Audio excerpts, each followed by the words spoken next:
Donald Trump Jr., center, at a party held by his parents, standing behind him, in 1988. The Life Picture Collection Getty Images. Thanks to Ivana Trump's new memoir, we now know that Donald Trump once did have a dog. Well, actually it was Ivana's. A poodle named Chappy. And Donald didn't like him. Nevertheless, this appears to be the closest our current president ever came to having a pet, so attention must be paid. This is possibly the biggest insight in raising Trump, by Donald's first ex-wife. We are not going to go into her contention that people who have been married more than 10 years seldom have sex more than a few times a month. I'm sort of presuming that you're not going to read it, despite the fact that it includes several recipes. So let me summarize. The book is supposed to be about good parenting.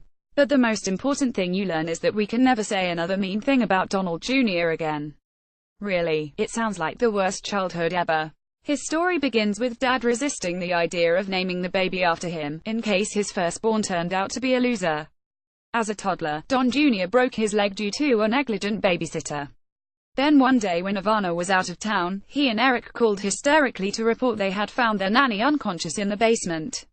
She died. Wait, there's more. During their infamous divorce, Dad sent a bodyguard from his office to get Jr., announcing, "You're not getting him back. I'm going to bring him up myself." Ivana says she responded, "Okay, keep him. I have 2 other kids to raise." Silence, and 10 minutes later the bodyguard returned her son. It was, Trump's ex-wife concluded, a tactic to upset me. However, for some reason, at around this time Don Jr. stopped speaking to his father and wound up getting shipped to boarding school. After several more years of being the namesake of a man who was then famous for starring in the most sensational tabloid stories of the era, Don Jr. graduated from college, moved to Colorado and got a job bartending. Ivana said she made her disapproval clear by cutting him off until he gave up, returned to New York and joined the Trump Organization. Do you see what I mean? It's a miracle the man is walking and taking nourishment. I will never attack him again. Well, except for the elephant hunting. A lot of raising Trump is Ivana bragging that the children were never spoiled, unlike those Kardashians. There's a lot about her glamorous wardrobe, and triumphs as a CEO in the family businesses. My version of helicopter parenting was to bring the kids to work with me in the Trump chopper, and you just keep plowing on because you figure sooner or later SHE's going to get to the affair.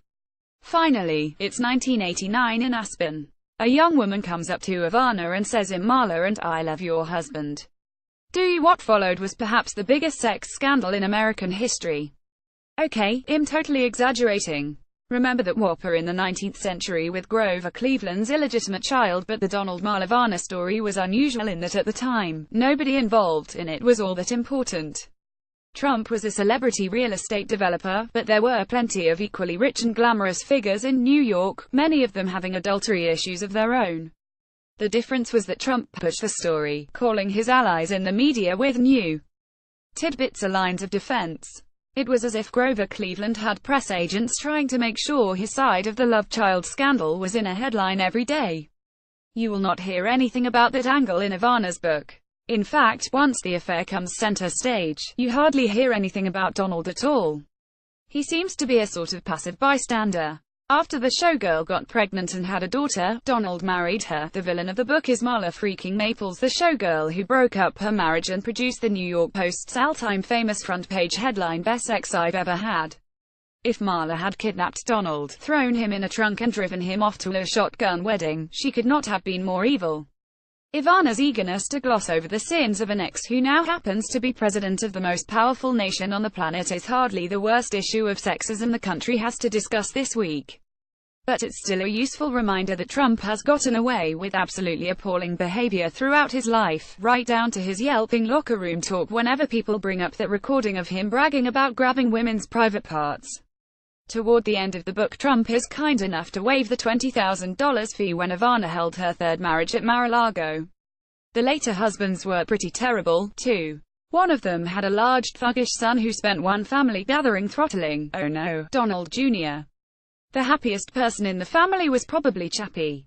A version of this opt appears in print on October 12, 2017, on page A23 of the New York edition, with the headline "The Trumps, the Poodle, the Sex Scandal."